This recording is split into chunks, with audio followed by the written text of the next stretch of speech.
Now, the second thing I'm going to do with this building is I'm going to lay down a set of architectural grids. And the architectural grids will take up the external face, right, of the ancillary offices, the entrance, and the changing rooms and all that. All of these ones along here. I'm not too worried about the position of the internal walls. We'll get to that later, but I would like to nail down my external walls.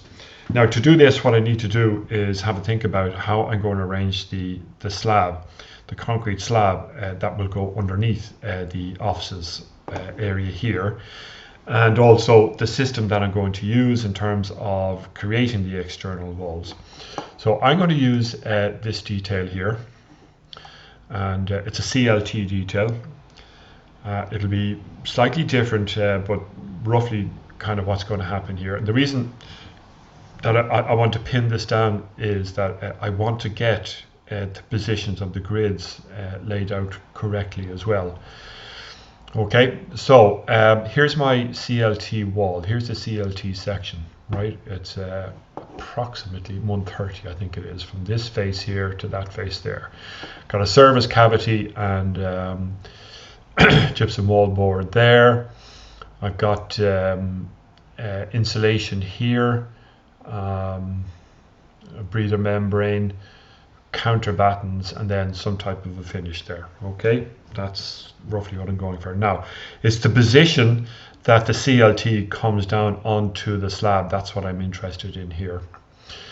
All right, so the center point of the wall is here. The center point of the CLT is there, and there's a difference of 95 between the two.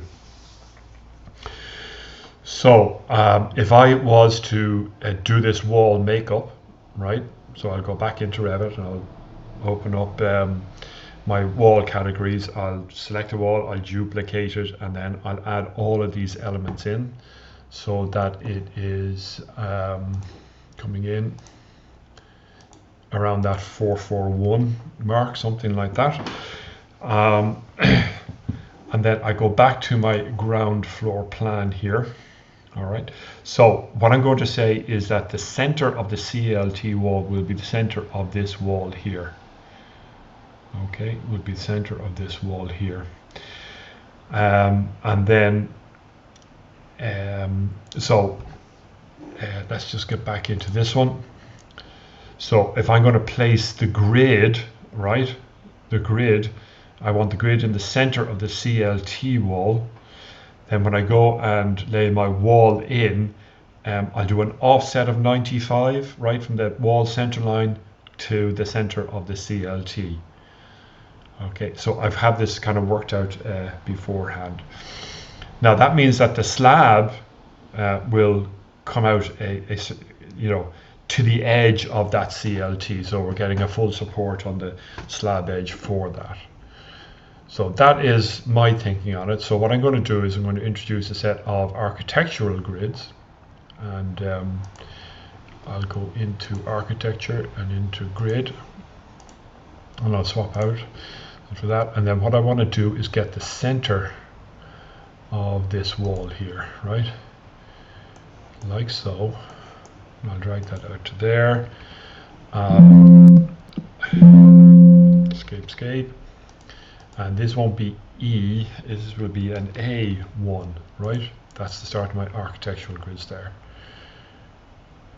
Okay.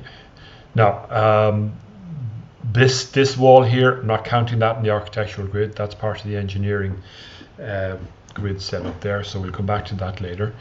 Now, what I'm going to do is run then a set of grids, okay, down here, another grid across here, another grid down there. So everywhere there's grid across here, down there, across here, down there.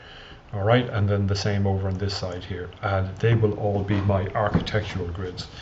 So I'm going to pause that. I'm going to do that now, and I'll show you the setup then.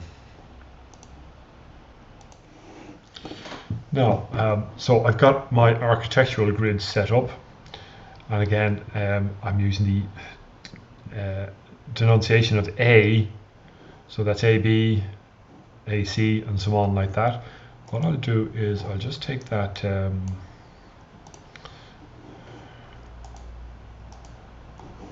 let's see if we can hide this element. Yeah.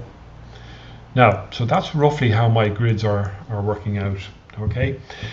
And you can see that when I start to pull the wall, or I start to make the slab, I have a reference here.